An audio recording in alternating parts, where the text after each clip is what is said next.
রাধে রাধে বন্ধুরা, তোমরা সবাই কেমন আছো? আজ আমি ভীষণ খুশি, কারণ অনেক দিন ধরে ইচ্ছে ছিল আমার একটা বাবু গোপাল নেওয়ার।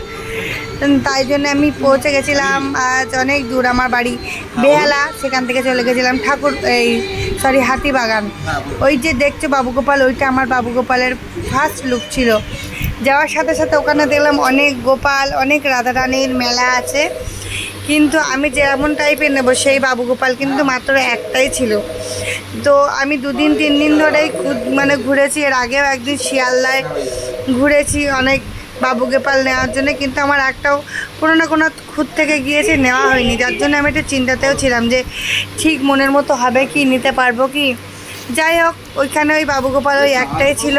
তো এই যে তারপরে ওখান থেকে নেওয়ার পর আমি একটু সিঙ্গার করে দিতে বলেছিলাম, ওরা আমাকে সিঙ্গার করে দিয়েছিল। তার জন্য আমার কাছ থেকে এক্সট্রা 100 টাকা দক্ষিণা বেশি নিয়েছিল।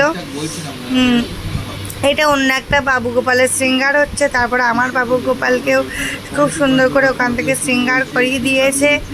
করিয়ে দেওয়ার পরে আমি আমার বাবু গোপাল নিয়ে বাড়ি চলে এসেছি। বাড়ি আসার পরে এই দেখো শৃঙ্গার করাচ্ছে, এটা তখনকার ভিডিও। এখানে লাস্টে ফটো দেওয়া আছে, তোমরা দেখে নেবে।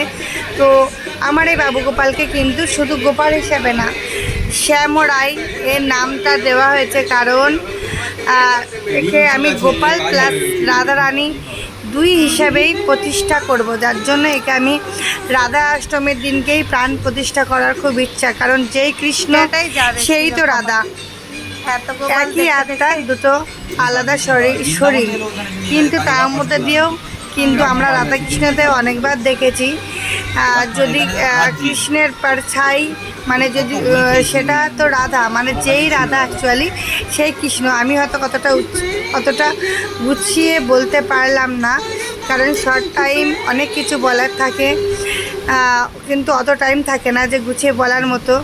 তার জন্য শর্ট টাইমের মধ্যে আমি আমার মতো করে বুঝিয়ে দিলাম। দেখো, এইটা আমার গোপালের ফাইনাল লুক। আমার গোপাল বাড়ি চলে এসেছে আমার কাছে।